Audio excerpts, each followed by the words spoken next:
Vamos a orar para comenzar. Señor, gracias por este día, por la gracia que tú nos concedes de poder tener el tiempo y la salud para venir aquí a escuchar tu palabra, abrirla y a considerarla. Señor, bendícenos y que tu palabra una vez más pues sea lo que necesitamos para saber cómo vivir y cómo comportarnos aquí, Señor, mientras estemos en esta tierra. Señor, gracias por todo y abrimos tu palabra y te pedimos tu bendición. En el nombre de Jesús. Amén. Bueno, una vez más leemos el texto. Hoy sí vamos a entrar en Apocalipsis 13 en lo que es el texto en sí.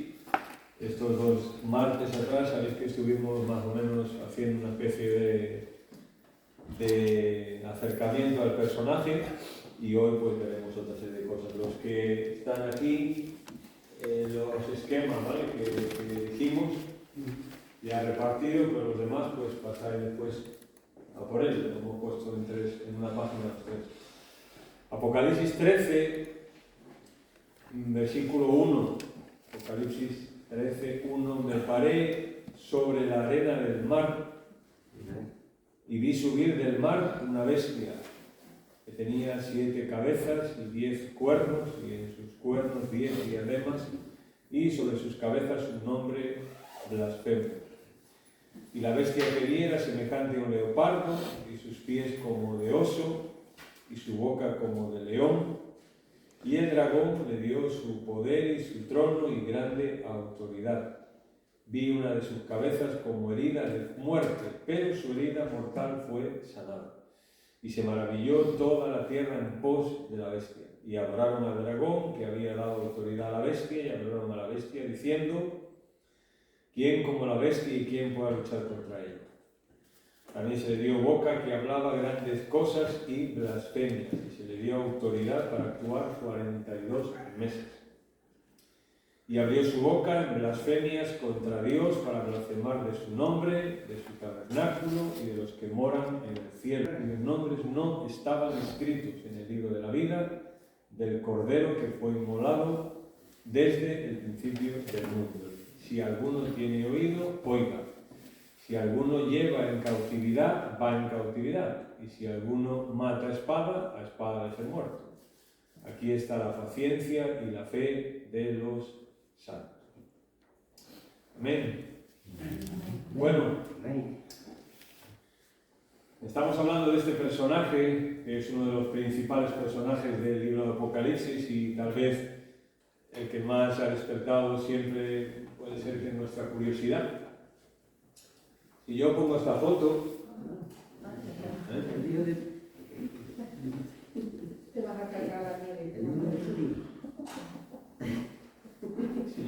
foto, ¿quién pensaríais o quién diríais vosotros que pues son 2 personajes ahora mismo a nivel mundial, ¿no?, relevantes? ¿Quién diríais que sería anticristo estos 2? Poniendo que es uno. ¿Quién? ¿No sabes quién es? ¿No sabes quién es? El presidente de Ucrania. Ay, es verdad, qué bonito. ¿Quién diríais que es? ¿El anticristo? Sí. Ninguno. No, ninguno de los dos. Ninguno. El de la izquierda. ¿Y alguno dice que es alguno? El de la izquierda. ¿El de la izquierda? Sí. ¿Quién dijo eso? Zelensky. ¿Por Entonces, qué? será entonces. Pues porque tú nos has enseñado que la primera parte es de paz. Y Putin de entrada no sirve nada de paz. Porque es judío también. Es judío y tiene algo de judío.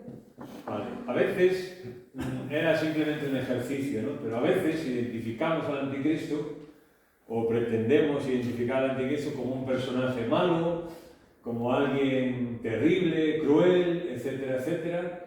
Y eso, pues, es verdad que en un momento dado el anticristo va a tomar esa relevancia.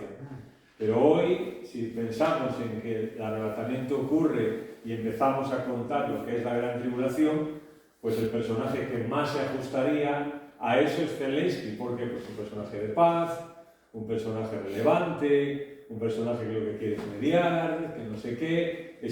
Lo he puesto porque es a lo mejor lo más parecido a lo que un día será, aunque sabemos que el anticristo no solo se va a suscribir a una región concreta del mundo, sino a toda, ¿no?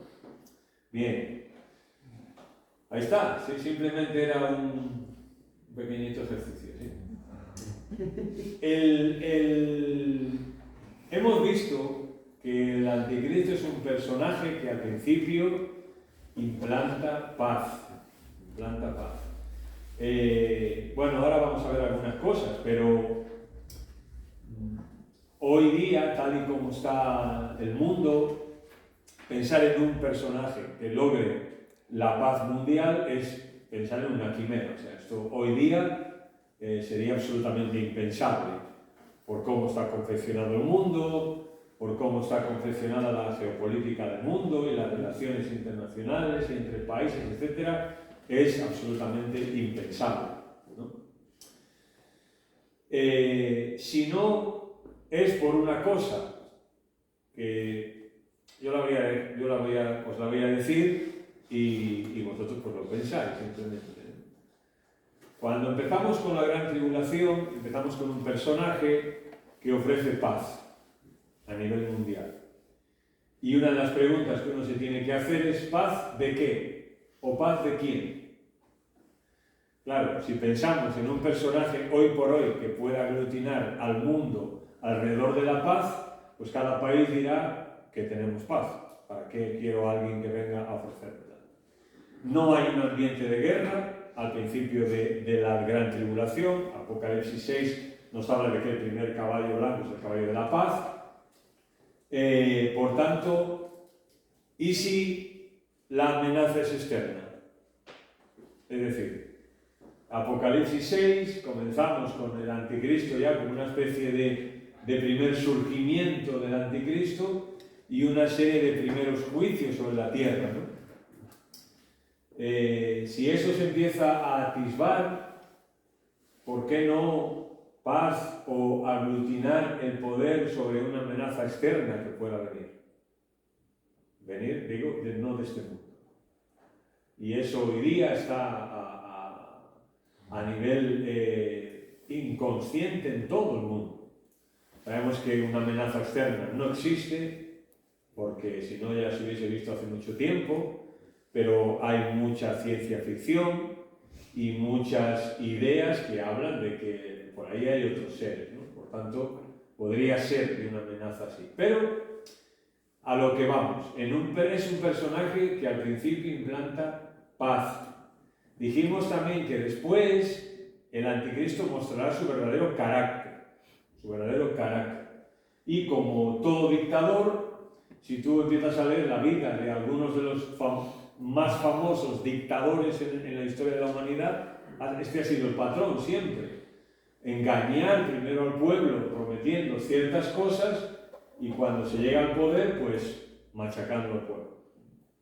Y dijimos que es alguien que surge de alguna manera de lo que era el antiguo imperio romano, ¿sí? El antiguo imperio romano, o sea, todo lo que abarcaba el antiguo imperio romano, porque Daniel, capítulo 7, nos dice acerca de este personaje que es el príncipe de un pueblo que ha de venir. Y dice, el príncipe de un pueblo que ha de venir, que destruirá la ciudad y el santuario. Esto ya lo hemos explicado.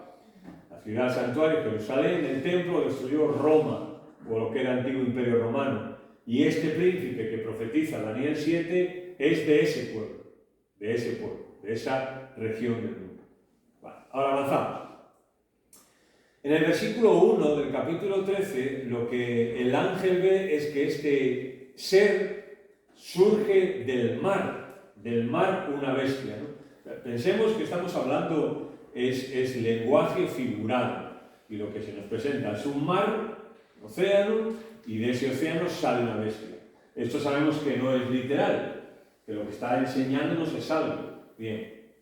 Isaías 57, por ejemplo, dice, pero los impíos son como el mar agitado, que no puede estar quieto y sus aguas arrojan cieno y lodo. Lo que está expresando Isaías es que las naciones, o sea, el mundo que no tiene al Señor en su vida, es como un mar agitado, como un mar en tensión, como un mar donde siempre hay problemas, donde siempre hay tormentas, donde siempre hay corrientes, donde siempre hay desastres, ¿no?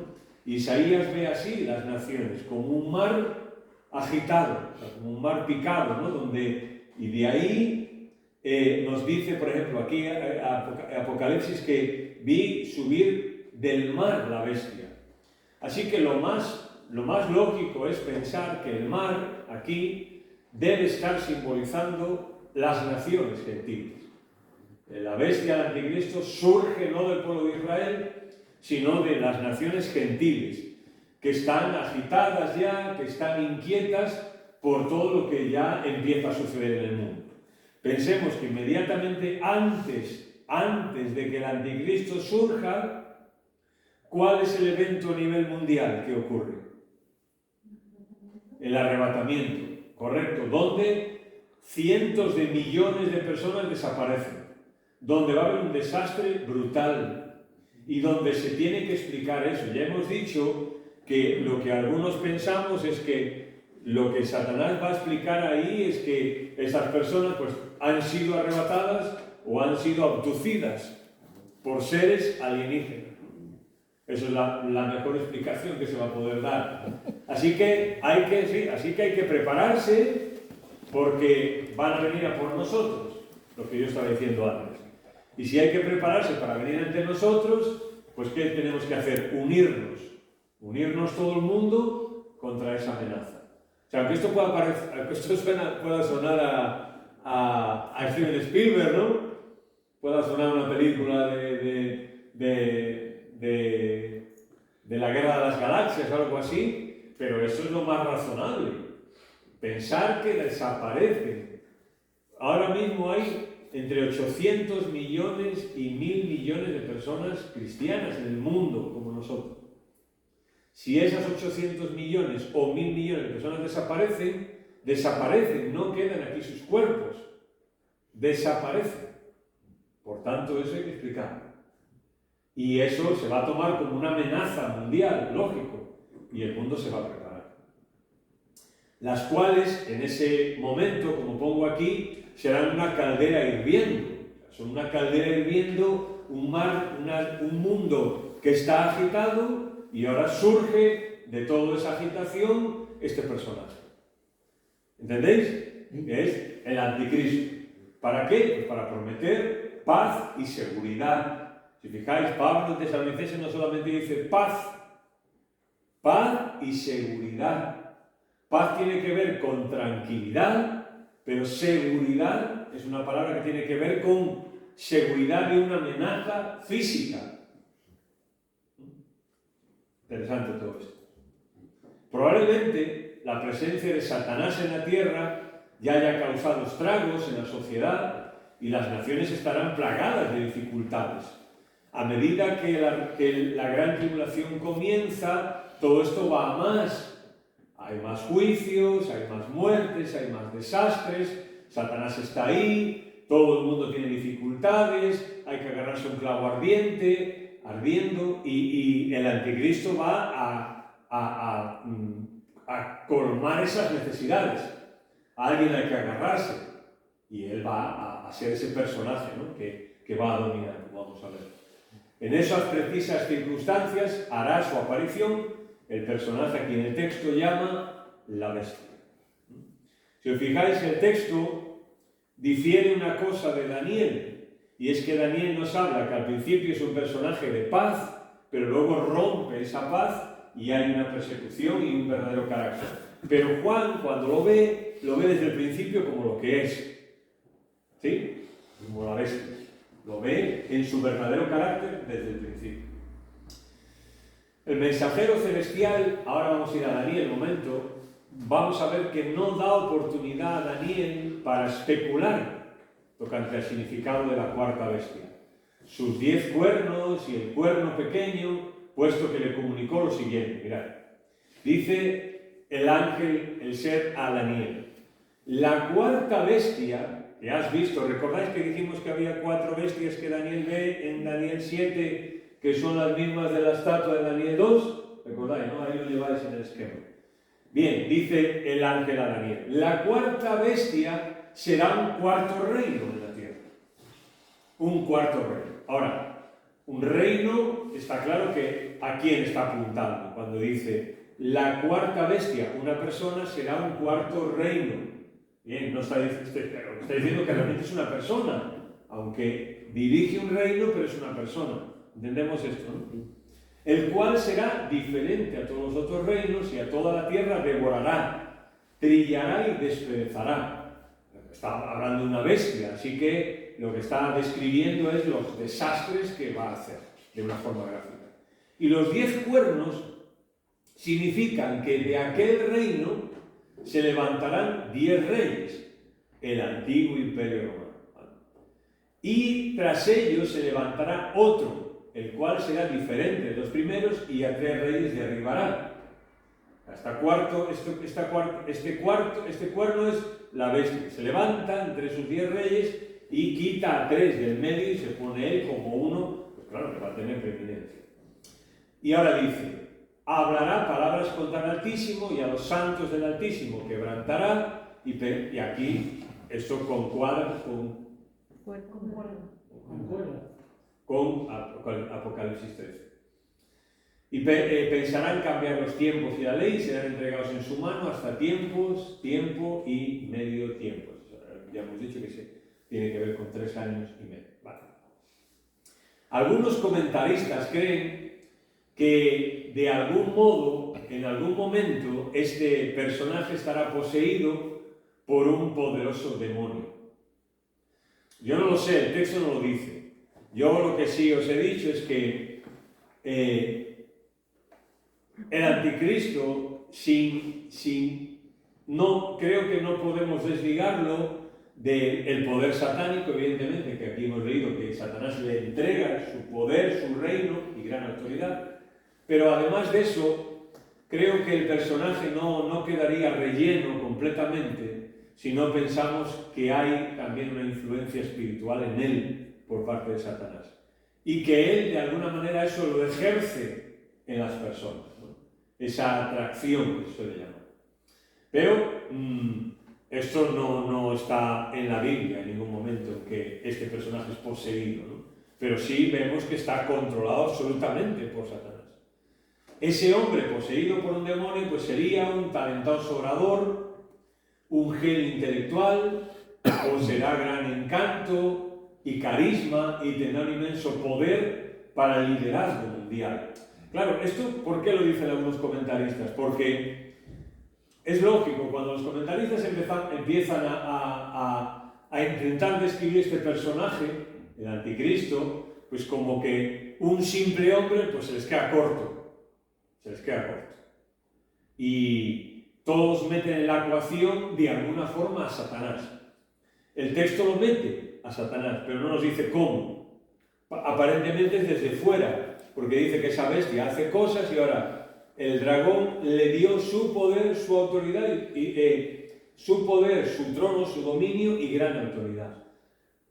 El texto parece que le entrega eso, pero claro, lo que algunos comentaristas están enfatizando es que de alguna manera este personaje tiene que tener alguna influencia directa por parte de Satanás.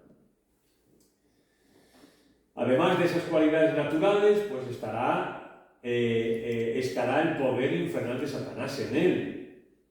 Y hay un control, como vemos, constante. El resultado será una persona de un poder sobrehumano, de vasta inteligencia y maldad. Claro, cuando ves este personaje que se revela contra Dios, contra el mundo, contra los escogidos, que logra todo lo que vemos en el capítulo 13, de que el mundo se doble ante él. A ver, a mí no puedo abstraerme de pensar en que esta criatura, llamémosle así, el anticristo, es un reflejo vivo de quien fue su padre, Satanás. Y cuando pensamos en en cómo, o sospechamos en cómo Satanás, antes de incluso de que el ser humano fuese creado, se revela contra Dios, teniendo ese carisma, teniendo esa facultad de convencer o de embaucar a una tercera parte de los ángeles, de lograr que esos ángeles se sometan a él, de intentar una rebelión total contra Dios. Pues claro, cuando tú ves esto, ves, es que este es un personaje digno de su padre. Y yo no puedo dejar de ver algunas similitudes con esto. Porque eso es lo que siempre ha querido Satanás, que el mundo se rinda a él. Bueno, pues Satanás lo va a lograr a través de este personaje, del anticristo. ¿Me explico? Si hay preguntas, hacerlas, ¿eh? Una. Venga, vale. Cuando dice aquí dice que se le confirió autoridad para actuar durante 42 meses, Sí. son 3 años y medio, quiere decir que se le confirió autoridad para actuar en la segunda parte de la gran tribulación, no en la primera. En la primera él, digamos que se está introduciendo de una forma solapada, de una forma... Correcto, ahora vamos a llegar ahí, sí. Bien, Eso tiene que ver. esa aclaración quería hacer nada. Sí, vale. ¿Escuchaste? Sí, más o menos. El anticristo se levantará de entre esos 10 reyes, de entre esos 10 reinos, y no gobernará simplemente 10 naciones, sino el mundo. Cuidado, no nos equivoquemos. Cuando hablamos de los 10 cuernos, de los 10 reyes que el anticristo derriba a 3 y él toma una preeminencia, etc., no estamos hablando solo de aquel antiguo imperio romano, sino que él va a dominar el mundo, no solo a esos 10 reyes, sino va a gobernar el mundo entero. Habla de todo pueblo, toda lengua, o sea, todos. Entendemos esto, ¿no? Va a dominar el mundo. Bien, al mirar Juan más acerca de la bestia, vio que reunía las características de los animales de la visión que se registra en el capítulo 7. Por ejemplo, el versículo 2 dice, del capítulo 13 de Apocalipsis, la bestia vi, dice, era semejante a un leopardo. Sus pies los de un oso, su boca como de león. Lo que está haciendo Daniel, Juan, es tomar las bestias que Daniel ve en el capítulo 7, que dominaron el mundo durante muchos siglos, y atribuírselo a un solo personaje. O sea, el anticristo va a encarnar lo peor y lo mejor, digamos, es decir, una especie de combinación con lo mejor, lo peor de los imperios que Daniel ve en su profecía. Y el imperio babilónico, el imperio medo-persa, el imperio griego, el imperio romano, pues han sido imperios que han dominado y han mostrado las características que después en todos los imperios y dictadores y guerras se han repetido. No ha habido solo que mejores armas, peores armas, pero es lo mismo. Así que este personaje para Juan abarca todos esos reinos, todo ese poder, toda esa capacidad, toda esa brutalidad por parte de Dios, ¿sabes? Una bestia, como le llaman. Versículo 3 dice: vi que una de las cabezas de la bestia parecía estar, bueno, lo leemos aquí, vi una de sus cabezas como herida de muerte, ¿vale? Esa bestia tiene cabezas, ¿no? ¿Quién es esa cabeza? Evidentemente, esa cabeza es la cabeza que representa al anticristo, por lo que luego va a decir, eso lo tenemos claro, ¿no? Más o menos. La cabeza que fue herida y luego fue sanada, está claro que es el anticristo, por lo que después dice de que el mundo se va detrás de él. No se va detrás de otro, sino del anticristo. ¿Entendemos? Algunos interpretan, es interesante que esto se refiere al imperio romano, el antiguo imperio romano, que lleva muerto o llevaría muerto muchos siglos y en ese momento resurgirá y ahí está el milagro. Es decir, aquellos que interpretan Apocalipsis basados en la historia y no muchas veces en profecía, como como explicamos nosotros aquí, pues lo que piensan es que lo que está hablando aquí es que un día ese antiguo imperio romano resurgirá y que esa herida de muerte es que parecía que el imperio romano estaba acabado ya en el siglo III más o menos, pero ahora va a resucitar. No era esa la palabra, pero va. Resurgir otra vez.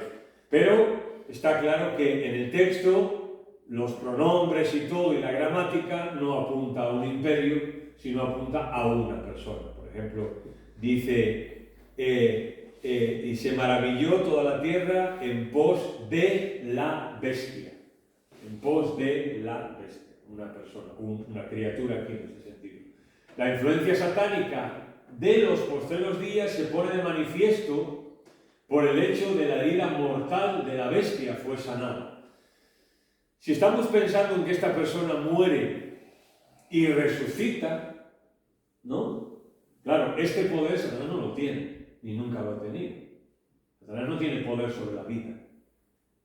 Satanás puede en un momento dado quitar la vida, con el permiso de Dios, por supuesto. Pero dar la vida no puede. Él no puede dar la vida. La puede quitar, pero la puede dar. Bien. Así que, si esto es así, pues es una manifestación más de que aquí estamos hablando de otro nivel absolutamente distinto al que nosotros nos podamos imaginar en cuanto al poder de Satanás en ese tiempo. Pero la cabeza cuya herida mortal será sanada solo puede ser el futuro anticristo. Si su muerte es real o no, y es una farsa, eso no está claro. Ahora voy a explicar cuál es una posibilidad. Una posibilidad es que la herida mortal realmente fue mortal y murió. Pero una herida mortal no tienes por qué morir de una herida mortal. Puede ser que una herida mortal tú no mueras, por lo que sea. ¿Entendéis esto? Claro, de hecho. Pero está claro que la posibilidad que muchos apuntan es al hecho de que, aquí estamos hablando de que este personaje muere de verdad y resucita de verdad. Por eso el mundo se maravilla y lo sigue, por eso, ahora vamos a ver. Que el anticristo muera y Dios por sus propósitos permita que éste sea resucitado, pues no es algo que hay que descartar, por supuesto. Y muchos lo han entendido así. Pero esto no sería algo imposible. Que el anticristo muera realmente y que Dios permita que este personaje vuelva a la vida. Y se le atribuye el poder de eso, pues a Satanás aquí, ¿no? Eso no es descartable para nada. Bien. Conociendo el modus operandi de Satanás, todo podría ser también una puesta en escena, imitando la muerte de Cristo y su resurrección. Algunos apuntan a que, conociendo el engaño de Satanás y la manera y la teatralidad de Satanás muchas veces, que todo sea un montaje, ¿no? Que no haya muerto realmente, que sí sea una herida brutal y que no haya muerto. Y que lo que se venda y lo que se explique es que esta persona ha muerto y ha resucitado. Bien, las dos posibilidades son reales. Son reales.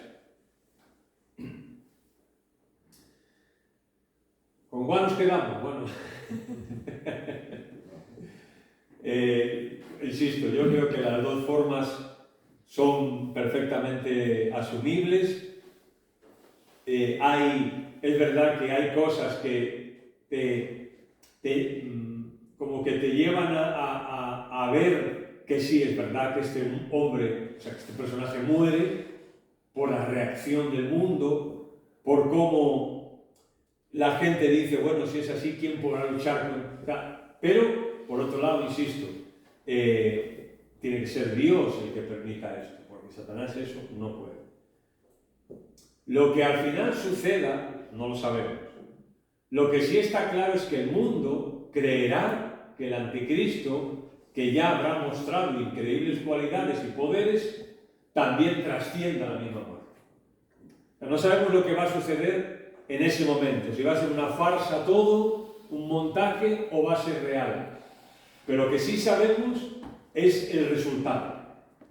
El resultado es que la gente lo que piensa y lo que recibe es que esta persona trasciende la misma muerte, que no se le puede ni matar. Y por tanto, ¿quién como la bestia? ¿Quién podrá luchar contra ella? O sea, ¿cómo vas a luchar contra él? Da igual que lo mates, va a resucitar. Y eso infunde más respeto, en este caso, conociendo al ser humano, más adoración, más idolatría, etcétera, etcétera, etcétera. Esto añadido a que durante la tribulación la muerte cobrará un especial dramatismo, hemos hablado de que en los primeros juicios han muerto una tercera parte de los hombres en la tierra. Han muerto más de 2.000 millones de personas y siguen muriendo. Así que la muerte durante la gran tribulación va a ser el gran enemigo, por decirlo, ¿no? El gran enemigo. Igual que en una guerra. O sea, en una guerra, cuando hay una guerra, ¿cuál es el gran enemigo? La muerte. Todo lo demás pasa a un papel secundario, todo lo demás. Cuando estás en una guerra, tu preocupación máxima, ¿cuál es? Salvar la vida. Salvar la vida, o sea, no morir. Lo demás, bueno, ¿qué voy a hacer? A ver mis nietos, y cuando me jubile, ¿dónde voy a ir con el incenso? No sé qué, eso se acabó. Se acabó, bueno, voy a cobrar mi pensión cuando me jubile. Se acabó. En una guerra es a ver si voy a sobrevivir hoy. Estamos en un momento, en la gran tribulación, donde la muerte es algo terrible. Así que haya un personaje que logre esquivar eso, pues imaginaros, ¿no? Imaginaros. La aparente invulnerabilidad del anticristo, pues claro, la traerá al mundo. Eso será una cosa, un acontecimiento. Como resultado, toda la tierra se maravillará e irá tras la bestia. La admiración por el anticristo pronto se convertirá en adoración. Ya sabemos cómo somos los seres humanos, ¿no? Vi una de las cabezas como herida de muerte, pero su herida mortal fue sanada y se maravilló toda la tierra en pos de ella. Y adoraron al dragón que había dado autoridad a la bestia, y adoraron a la bestia diciendo: ¿quién como la bestia y quién pueda luchar contra ella? Aquí hay un detalle muy importante, ¿no? La gente, ¿a quién está adorando? ¿A la bestia o al dragón? La bestia es el anticristo. ¿Quién es el dragón? Satanás. ¿Pero quién resucita? El anticristo. Entonces, ¿cómo adoramos al dragón? Si el dragón aparentemente no va a ser visible. Posiblemente Juan esté haciendo un juego de palabras, ¿no? Porque cuando tú adoras al anticristo, ¿a quién estás adorando? Eso está por toda la Biblia, ¿no? Cuando tú te entregas a la idolatría, ¿no? Cuando tú te entregas a la idolatría, la Biblia dice que tú no estás adorando a un trozo de algo, sino que detrás de ese trozo de algo hay un ser, y es Satanás, ¿no? Tú estás adorando, aunque tú digas, sí, no, yo estoy adorando a esto, no, te estás adorando a Satanás también, que es el que está promocionando esto. Mirad, el anticristo no será sutil, su influencia, sino abierta, infame, monstruosa, incluso hasta el punto de que se siente en el templo de Dios como Dios haciéndose pasar por Dios. Mirad en este sentido la descripción de Pablo en Tesalonicenses. Nadie os engañe en ninguna manera, porque no vendrá sin que antes venga la apostasía y se manifieste el hombre de pecado, el anticristo. Le llama hombre de pecado, el hijo de perdición, el cual se opone y se levanta contra todo lo que se llama Dios o es objeto de culto, tanto que se sienta en el templo de Dios como Dios, haciéndose pasar por Dios. Y mirad qué interesante. ¿No os acordáis que cuando yo estaba todavía con vosotros os decía esto? Y ahora vosotros sabéis que lo que lo detiene, a fin de que a su debido tiempo se manifieste. Lo que lo detiene, o sea, lo que detiene a Satanás y el anticristo y toda esta obra brutal de Satanás en el mundo, Aquí hay dos opiniones por parte de los comentaristas también, ¿no?, bíblicos, que puede ser la Iglesia en sí, como institución, como el cuerpo de Cristo hoy, o puede ser el Espíritu Santo. Estamos en la era del Espíritu Santo y cuando, por tanto, la Iglesia sea arrebatada, pues esta era del Espíritu Santo será quitada, digamos, el Espíritu Santo ya no tendrá su función, ¿no?, esta. Pero las dos cosas, ¿no? Pero si la Iglesia es quitada, de alguna forma la Iglesia es la que está deteniendo en el mundo esa manifestación abierta de Satanás. Por supuesto es el Señor. Esto recuerda el deseo original de Satanás cuando cayó del cielo y dejó de su santidad, y dejó del cielo y de su santidad, y él dijo en lo más recóndito de su corazón: seré semejante al Altísimo. Y cuando tú lees esta manifestación del Anticristo, no puedes dejar de recordar lo que ocurrió al principio con Satanás. Hizo eso porque quería ponerse en el lugar de Dios. Y es curioso que cuando Pablo narra a este personaje, dice que se sentará en el lugar de Dios y se hará pasar por Dios. Sabemos, ¿no? Este es el gran deseo, siempre ha sido el gran deseo de Satanás. No hay otro que ese.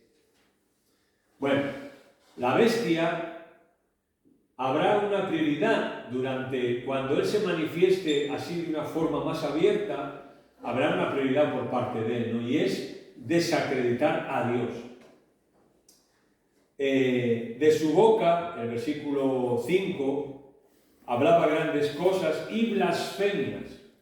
Las blasfemias contra quién sea. Está claro que no está hablando de que es una blasfemia contra una persona, sino contra Dios.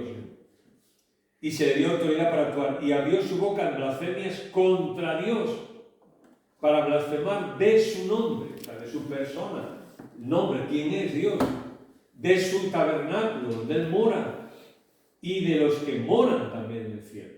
Bien, la bestia da una prioridad a desacreditar a Dios. Entre otras cosas, la bestia se apropia del nombre y de los atributos de Dios para promover su persona.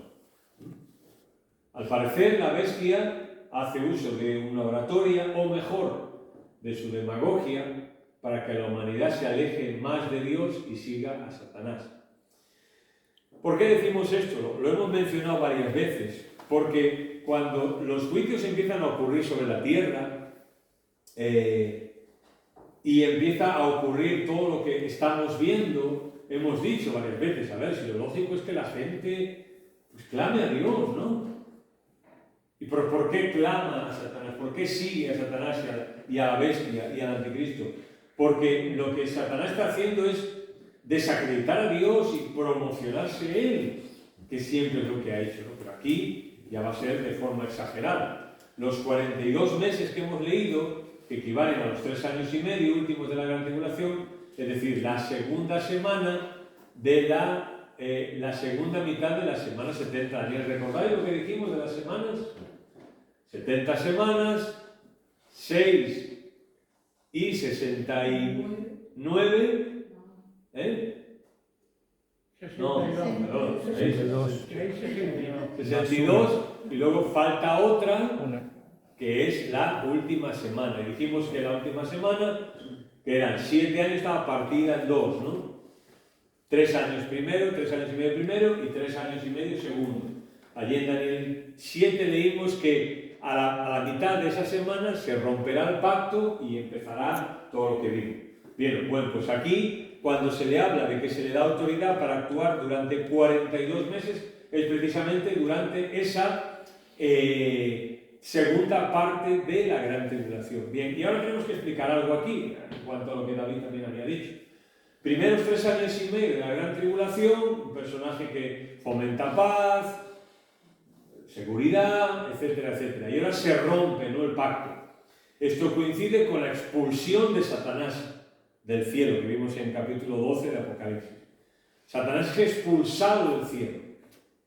Y dice: ¡ay de los que moran en la tierra! Porque desciende con gran ira. Y lo que hace es, como no puede perseguir a Dios, digamos, perseguir al pueblo de Dios en la tierra. A los que estén en ese momento, que hayan creído en Cristo y al pueblo de Israel. Así que lo que cuadra es que ¿en qué momento el anticristo es bestia? En la segunda parte de la gran tribulación. ¿En qué momento cuadra esa segunda parte de la gran tribulación? Cuando Satanás es expulsado del cielo y desciende a la tierra. Y ahí se rompe todo ya, porque él baja ya pues, a la desesperada. Y eso va a cuadrar exactamente con esos primeros 3 años y medio. ¿Qué pasará? Nosotros no lo veremos, pero aquellos cristianos, o los 144.000, o los 2 testigos, que son personajes que hemos visto, que van a estar predicando durante la gran tribulación, ¿qué crees que van a predicar? Estas cosas. Van a predicar estas cosas. ¿Cómo exactamente, tal y como Dios lo había dicho, está ocurriendo? Y tú dirás, hombre, pues el mundo se va a volver a Dios. No. O si no, tú dile hoy a una persona que el nacimiento de Cristo fue exactamente como Dios había dicho. Las características del Mesías, exactamente como Dios había dicho. La muerte de Cristo, enseña en Isaías 53, exactamente como Dios había dicho. Y a ver si cae de rodillas y se rinde al Señor. No. Bueno, algunos, pues que el Señor abra su corazón, pero en general no. Su sacrilegio va dirigido sobre todo contra el nombre de Dios, es decir, contra Dios mismo. Israel y aquellos que conozcan al Señor, esos son daños colaterales. ¿Quién es el enemigo de Satanás número 1? Dios. Con los demás puede hacer lo que quiera. No, pero contra Dios no. Y contra nosotros tampoco, porque de alguna forma Dios es soberano. Y Él hace lo que Dios le permite. Apocalipsis 13, aquí dice, el versículo 7, ¿no? Se le permitió hacer guerra contra sus santos y vencerlos. Se le permitió hacer guerra contra sus santos y vencerlos. También se le dio autoridad sobre toda tribu, lengua, pueblo, lengua y nación. Bueno, expliquemos esto. Para empezar, la bestia actúa por el permiso soberano de Dios. El anticristo dice, se le dio o se le permitió hacer guerra contra los santos y vencerlos. Eso quiere decir que Dios, de alguna forma, le da el permiso para hacer eso. Bien. Vencerlos. Bueno, esta expresión se refiere sin duda al hecho de que durante la gran tribulación la bestia, el anticristo, hará uso de su autoridad para quitar la vida física a muchos de los que han puesto su fe en el Mesías. ¿Entendemos? Lo que está diciendo es, se le permitió hacer guerra contra los santos y vencerlos, equivale contra los santos y matarlos físicamente. Esa es la idea. Matarlos físicamente. Bien. Él triunfará sobre ellos físicamente, pero no espiritualmente. Aquí hay que ver el nivel de atención que habéis prestado ahora mismo. Dice, se les dio autoridad para vencer, o sea, mata a esas personas que a la predicación de los 144.000, a la predicación de los 2 testigos, a lo que dijimos, ¿no? A que alguien que conoce un cristiano, trabaja con él, es vecino, familiar, amigo, lo que sea, y ahora el arrebatamiento ocurre y desaparece y habrá gente que ante eso se convierta, ¿no? Dirá, oye, por lo que la vecina de Ana, oye, por lo que me decía Ana tenía razón. Y ahora la vecina de Ana va a haber mucha gente que se convierta, mucha. Y a Satanás a la bestia se le da el permiso, sobre todo durante la segunda parte, para matarlos físicamente. Y ahora la pregunta es, ¿qué pasa con esas personas? ¿Dónde están esas personas? Cielo. Bien, Juan, 10. ¿Dónde están esas personas? según lo que hemos visto en Apocalipsis. ¿Dónde las encuadramos? ¿Te refieres a dónde va su espíritu? Sí, ¿dónde están esas personas? El espíritu Quiero sí. explicación, no el cielo, claro, pues se supone que van al cielo. Pero no dice que estos son los que han salido de la gran tribulación. Muy bien, Jesús, ahí está. ¿Recordáis? Apocalipsis, capítulo 7 y 8, de repente el libro de Apocalipsis hace un paréntesis y nos lleva hasta el cielo. Y en el cielo hay gente de toda tribu, lengua, pueblo y nación. Y Juan se pregunta, ¿quiénes son estos? Y se le dice, estos son los que han salido de la gran tribulación. Los que han matado. Exactamente. Y ahora aquí, ¿qué nos dice Juan? Que efectivamente hay unas personas que el anticristo los matará por su fe. Pero ellos no son vencidos espiritualmente. Porque ellos están con el Señor. Y eso es, aunque Apocalipsis se sigue narrando todo lo que va pasando, cada uno que se va salvando va yendo a la presencia de Dios. Y al final va a haber una gran multitud, y Apocalipsis lo que hace en un momento dado es hacernos en el momento, mira, esto es lo que está ocurriendo. Cada persona de la gran tribulación que muere habiendo depositado su fe en Cristo, ¿dónde va? Pues ahí está. ¿Bien?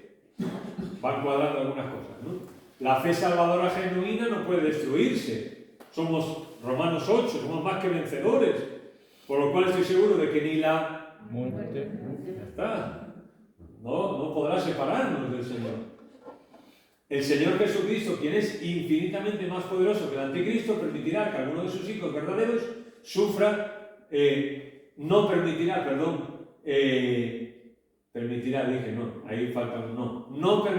alguno de sus hijos verdaderos sufra pérdida de la vida eterna. Pero el anticristo asesinará al pueblo de Dios en una escala sin precedentes al poner de manifiesto su dominio sobre el mundo. Ahora, aquí tenemos los últimos versículos, espero que me dure la batería. Los últimos versículos nos dicen, ¿no? Si alguno tiene oído, oiga. Si alguno lleva en cautividad, va en cautividad. Si alguno mata a espada debe ser muerto. Aquí está la paciencia de la fe y de los santos. La palabra lleva en cautividad, si la traducimos así, parece más abstracta, ¿no? Pero la idea es si alguno va en cautividad o si alguno va hacia la cautividad. O sea, si alguno está sufriendo, en otras palabras, cautividad, ¿no? O si alguno es matado a espada, hacia la espada, pues eso va a pasar, o sea, va a ser muerto. Aquí está la paciencia y la fe de los santos. Voy a intentar explicar esto rápidamente. Después de toda la persecución contra Israel y aquellos que creen en el Señor durante la gran tribulación, estos dos versículos es un llamado a oír con miras a obedecer y ser fieles a Dios en medio de las dificultades. Versículo 10 no es una advertencia de castigo divino a quienes persiguen a los santos, sino más bien un aviso dirigido a los santos respecto a las persecuciones que el anticristo decretará contra ellos. Ha dicho que se le va a dar poder para vencerlos, y ahora dice, así que si alguno tiene oído, oiga. Si alguno es llevado a cautividad, pues tiene que ir, no hay. O sea, esto es lo que va a pasar, va a ir hacia la cautividad. Si alguno va a ser matado a espada, esto va a pasar. Aquí está la paciencia y la fe de los santos. Termino de explicarlo. Parece haber en estas palabras una especie de aceptación por parte de los santos de que la persecución vendrá y habrá que aguantarla. O sea, aquellas personas que durante la tribulación conozcan al Señor irán a la cautividad, irán a la cárcel, irán hacia una opresión brutal y muchos morirán. Así que dice, si a alguno le va a pasar eso va a pasar. Es inevitable que eso ocurra. Y ahora que dice, aquí está la paciencia y la fe. La paciencia es la palabra okomonei en griego que significa la resistencia o el aguante o la perseverancia. O sea, en entender que muchos van a ser llevados a la cautividad y van a ser muertos, aquí está la perseverancia. Esto es lo que la Iglesia, perdón, lo que aquellas personas que conozcan al Señor durante la gran tribulación van a tener. Y ahora dice, y la fe. La fe es la palabra griega pistis, que significa fidelidad o lealtad.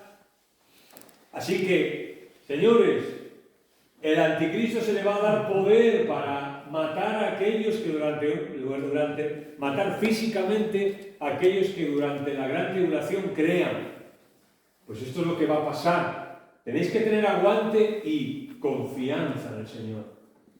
Y ahora, para esa confianza, ¿qué nos hace el libro de Apocalipsis?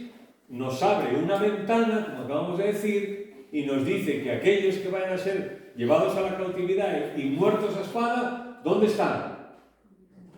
Con el Señor. Y aquellos creyentes que en la gran tribulación crean y lean la palabra, pues ¿qué van a leer en la gran tribulación? Ruth. Ya que también lo dijo otro día, pues no creo que le interese mucho Ruth. Leerán Apocalipsis, ¿no? Y querrán ver esto. Oye, yo estoy sufriendo persecución. El anticristo me va a matar porque soy cristiano. Bueno, yo tengo que aguantar y tengo que tener fe en el Señor, confianza, lealtad al Señor. ¿Me van a matar? Bueno, pero cuando me maten, ¿dónde voy? ¿Quiénes son estos? Los que han salido de la gran tribulación. Aquí hay un mensaje de esperanza para aquel que cree en el Señor. Los santos de la gran tribulación tendrán que sufrir las persecuciones del falso Cristo. El texto les exhorta a ser pacientes, a resistir con entereza y a practicar la fidelidad hacia el verdadero Mesías. Esto ocurre, lo hemos dicho, esto ocurre ya en el mundo, donde gente por su fe es perseguida. Y gente que por su fe tienen que renunciar a muchas cosas y pierden sus comodidades, y pierden trabajos, y pierden familia, y pierden muchas cosas. Hoy, en el siglo XXI, ¿no? El año 2022, hoy, sí, se acabó. Gran parte de una parte de la iglesia en el mundo es perseguida por su fe, es perseguida. Y yo siempre digo lo mismo, que cada vez que pienso en esto, pienso que a qué estamos jugando en España hoy. O sea, lo nuestro es un juego, ¿no? Lo nuestro es una broma de mal gusto, ¿no? Nuestro cristianismo es una broma de mal gusto. ¿Qué estamos haciendo? ¿Qué implica nuestro cristianismo? ¿Qué renuncia implica? ¿Qué compromiso implica? ¿Qué estamos perdiendo? Pues nada, casi nada. Casi nada de lo que nos gusta lo hacemos y ya está. ¿A qué estamos renunciando? ¿Qué nos está costando? ¿Qué estamos sacrificando? Nada. Nada. Por eso yo he dicho que al principio, cuando empezamos con la introducción de Apocalipsis, Apocalipsis es un libro que a nosotros hoy, como la iglesia en el mundo, tiene un mensaje para nosotros, un mensaje muy fuerte, y un mensaje para que despertemos, y un mensaje para que nos espabilemos, y para que pensemos en qué estamos haciendo, ¿no? Cómo estamos viviendo. Porque la iglesia, o aquel que cree en Cristo, en muchos momentos de la historia, sufrirá persecución. Y lo hemos mencionado, por ejemplo, con el texto de Pablo a Timoteo. Todo aquel que quiera vivir piadosamente sufrirá persecución. Y esto es lo mismo hoy en Huelva. Si tú intentas vivir piadosamente hoy en Huelva, vas a sufrir persecución. No digo que te vayan a pegar latigazos, pero vas a tener problemas. Y vas a ser rechazado. Y vas a tener que ser valiente. Eso es así. Es así. Y la iglesia y aquellos que creen en Cristo durante la gran tribulación, lo más cómodo sería pues diluirse, ¿no? En medio de los demás. es que... Y aquellos que se conviertan de la tribulación, imagínate, pasará lo mismo. Se convierte alguien y su familia no. ¿Qué va a hacer? ¿Va a adorar a la bestia como su familia o no va a recibir la marca? Y eso implica morir. ¿Y quién está primero? ¿Su familia o el Señor? O cuando tengan que dar testimonio, podrán callarse y salvar su vida. ¿Pero qué van a hacer? ¿Se van a callar o van a decir que ellos no adoran a la bestia y que su Señor es Cristo? Y si lo dicen, bueno, ¿entendéis? Esto es el cristianismo y siempre ha sido. Problema, pues que en Occidente hoy, pues como algunos en plan broma dicen, ¿no? Antes se decía que el evangelio que se vivía, que no era como de los primeros cristianos. Luego se empezó a decir que, y con razón creo muchas veces, luego se empezó a decir, yo recuerdo cuando yo me convertí más o menos, ¿no? Que se decía que se estaba empezando a vivir un evangelio light, ¿no? Cuando empezaron las cosas light, ¿no? La Coca-Cola, light, esas cosas. O no, estamos viendo un evangelio light.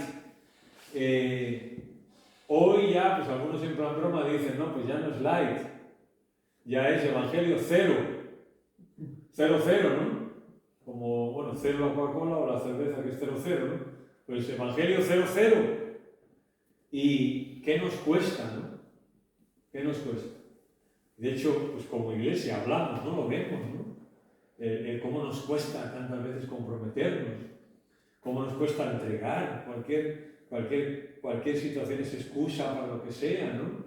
¿Dónde está nuestra lealtad al Señor, a la iglesia, a las personas que no conocen al Señor? ¿Dónde está nuestro papel? Eso estamos intentando ver los domingos. ¿Dónde está nuestro papel dentro de la iglesia? ¿En qué estoy aportando en la iglesia, ¿no? ¿Qué estoy haciendo? ¿A qué estoy renunciando? Apocalipsis es un libro que nos acusa a todos. O sea, yo también me acuso, ¿no? Que nos acusa a todos. Porque la iglesia tiene que ser valiente, viva en donde viva. Y la persecución es más fuerte hoy en España que seguro que en Corea del Norte. Porque en Corea del Norte a lo mejor la persecución es clara. O como tú vas a la iglesia, o te hacemos esto, ¿no? Pero hoy nosotros podemos venir sin problema, ¿no? A la iglesia. Pero no sufrimos persecución, ¿no? Claro que la sufrimos. Cada uno tiene que ver en qué estamos sufriendo persecución, ¿no? Cada uno de nosotros tenemos que ver como iglesia, como personas individuales, en qué estamos cediendo a Satanás, ¿no? En qué estamos siendo absolutamente absorbidos, ¿no? Por las cosas. O como Pedro, el apóstol Pedro dice, puesto que Cristo ha padecido por nosotros en la carne, vosotros también armaos del mismo pensamiento. Hoy queremos comodidad, ¿no? Y que la iglesia también lo mismo, nos vaya bien y que se parezca lo más posible a un club social todos nos vamos bien y somos muy bien avenidos y eso, y el día que no me digan algo o lo que sea, pues entonces ya me voy porque, en fin, armaos, puesto que Cristo ha padecido por nosotros, armaos también vosotros del mismo pensamiento. Dice, versículo 2, para no vivir el tiempo que resta en la carne conforme a los deseos, sino conforme a la voluntad de Dios. Dice Pedro, baste ya el tiempo pasado. Para amenizar un poco. O sea que está. Baste ya el tiempo pasado para haber hecho lo que agrada a los gentiles, andando, y ahí menciona una serie de cosas, y dice el versículo 4, a los gentiles, les parece cosa extraña que vosotros no corráis con ellos en el mismo desenfreno y os ultrajan, os insultan. Pero ellos darán cuenta al que está preparado para juzgar a los vivos y a los muertos. Bueno, Apocalipsis, una advertencia para todos nosotros también. Y no solamente tenemos que pensar en que el libro de Apocalipsis es para aquellos que están viviendo durante la gran tribulación y tienen que resistir al anticristo y a Satanás, sino también ese es un llamado para cada uno de nosotros hoy. Muy bien, oremos. ¿Hay alguna pregunta?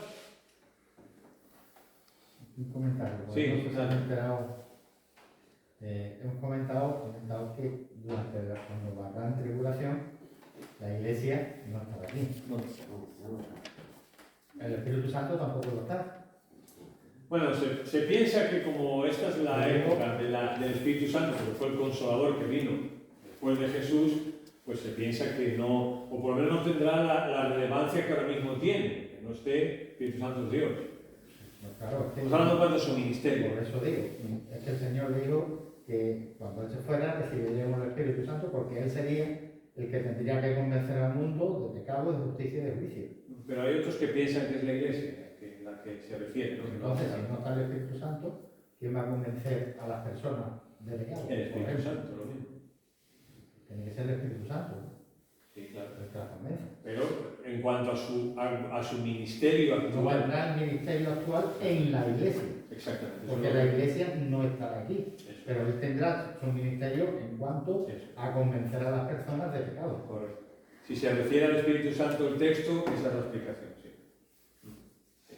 No, otra no. Por eso decía que digo, ¿Sí? José Antonio, Antonio. Iba a llamar Manuela, perdón. no he venido a muchas reuniones por este motivo y supongo hay una duda que tengo que está relacionada con lo que has hablado hoy. Comentabas que la bestia saldría de los descendientes del Imperio Romano, ¿no? Sí. Por las profecías de Daniel y Sí. demás, ¿no? Y yo he escuchado que, bueno, y que posiblemente sería de Europa, ¿no? ¿Piensa en la posibilidad de que pudiera ser también de un país musulmán? Porque